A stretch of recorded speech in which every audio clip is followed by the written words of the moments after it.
رب ذوالجلال قرآن عظیم میں یوں ارشاد فرماتا ہے، اے رسول کیا آپ نے نہیں دیکھا ان لوگوں کو جنہوں نے اپنی خواہشات کو اپنا خدا بنا لیا ہے، اپنی خواہشات کو اپنا معبود بنا لیا ہے، جو وہ چاہتے ہیں اسی کے پیچھے بھاگتے ہیں، اس کی عبادت کرتے ہیں۔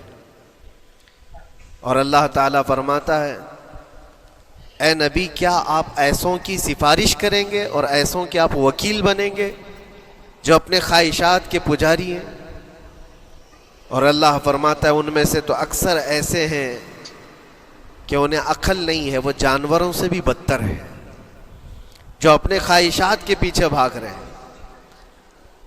شیخ اعظم سیدنا محی الدین ابن عربی رحمۃ اللہ تعالی علیہ، ان کی کئی چیزیں لوگوں میں ایسی بھی مشہور تھی کہ شیخ محی الدین ابن عربی ایسے ایسے الفاظ بول جاتے ہیں جو شریعت میں ہوتے نہیں ہیں، بہت سارے مسائل ان کے ہیں۔ لیکن ایک بار شیخ محی الدین ابن عربی بیٹھے ہوئے تھے، کرسی پر ہیں، سامنے مریدین بھی ہیں، بہت سارے ملنے والے لوگ بھی آئے ہوئے ہیں۔ اسی اثنا میں انہوں نے ایک جملہ ایسا کہا، واقعی اگر آپ کے سامنے بھی ایسی بات آئے تو آپ بپھر جائیں گے۔ شیخ محی الدین ابن عربی کہتے ہیں، اے لوگو جو تم سب یہاں میرے پاس بیٹھے ہو، تمہارا خدا میرے پاؤں کے نیچے ہوتا ہے، تمہارا خدا میرے قدموں کے نیچے ہوتا ہے۔ سب ظاہر سی بات ہے جیسے ایسا جملہ سنا تو اٹھ کر کے لوگ بھاگنا شروع ہو گئے کہ آدمی کافر ہو گیا۔ شیخ اعظم ہیں یہ حضرت محی الدین ابن عربی، جن کی بہت ساری کتابیں ہیں، تصوف میں آپ کا ایک بہت بڑا باب ہے۔ لوگ اٹھ کر کے ادھر سے ادھر چلنے لگ گئے کہ ایسے ایسے جملے بول رہے ہیں، یہ محی الدین ابن عربی کو ہو کیا گیا؟ خدا پیروں کے نیچے ہوگا؟ کفریہ جملہ ہے۔ سب تو چلے گئے، دو باقی رہ گئے جو مخصوص مریدین میں سے تھے۔ انہوں نے کہا کہ حضور جو جملے سنے ہم کو بھی کانوں پر یہ وزن لگ رہے ہیں، لیکن کیوں کہا آپ نے ایسا؟ اس کا کچھ معنی ہے؟ آپ جیسے عظیم المرتبت بزرگ سے ایسا جملہ کیسے ممکن ہے؟ انہوں نے فرمایا کہ ان سب کو بھی تو یہ پوچھنا چاہیے تھا میرے بولنے کا مطلب کیا ہے۔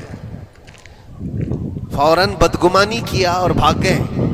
تم دو باقی رہ گئے، میں بتاتا ہوں کہ میں نے یہ جملہ کیوں کہا تھا۔ کرسی پر بیٹھے تھے اور چٹائی نیچے بچھی ہوئی تھی یا قالین بچھی ہوئی تھی جس پر لوگ بیٹھے ہوئے تھے۔ آپ نے اپنے ان دو مریدین سے کہا یہ چٹائی اٹھاؤ۔ چٹائی اٹھائی تو دیکھا وہاں پر سونے کے چاندی کے سب سکے رکھے ہوئے تھے جو شیخ محی الدین ابن عربی کے پیروں کے نیچے تھے۔ کہا وہ جتنے آئے تھے وہ اسی کی عبادت کرتے تھے، اس لیے میں نے کہا کہ تمہارا خدا میرے پاؤں کے نیچے ہوتا ہے۔ وہ خواہشات کے پجاری ہیں، میں نے اللہ نہیں کہا۔ اللہ رب العزت وہ قادر مطلق ہے، میں نے کہا جس کی تم عبادت کرتے ہو، جس کو تم خدا بنائے رکھے ہو، وہ میرے پیروں کے نیچے ہوتا ہے۔ اور حقیقت ہے میرے عزیزوں، جنہوں نے خواہشات کے پیچھے بھاگنا شروع کیا، در حقیقت وہ اپنا خدا بنا چکے ہیں ان کو۔ کیا ایسا نہیں ہوتا ہے کہ جو بندہ ضدی طبیعت کا ہوتا ہے، چاہ لیتا ہے کہ یہ مجھے چاہیے تو چاہیے، یہ مجھے چاہیے تو چاہیے، یہ جو ضد ہے اپنی خواہش کو پوری کرنا، یہاں پر کہا گیا ہے کہ وہ اپنی خواہش کی عبادت کر رہا ہے، اس کے پیچھے بھاگ رہا ہے۔ اسی لیے اللہ کے نبی صلی اللہ تعالیٰ علیہ وسلم کی ایک حدیث میں آپ کو سناؤں۔ حضور اکرم صلی اللہ علیہ وسلم ارشاد فرماتے ہیں، لا یؤمن احدکم حتی یکون ہواہ تبعا لما جئت بہ۔ تم اس وقت تک پورے مومن نہیں ہو سکتے جب تک کہ اپنی خواہشات کو میری مرضی کے مطابق نہیں بنا دو گے۔ حضور کے قدم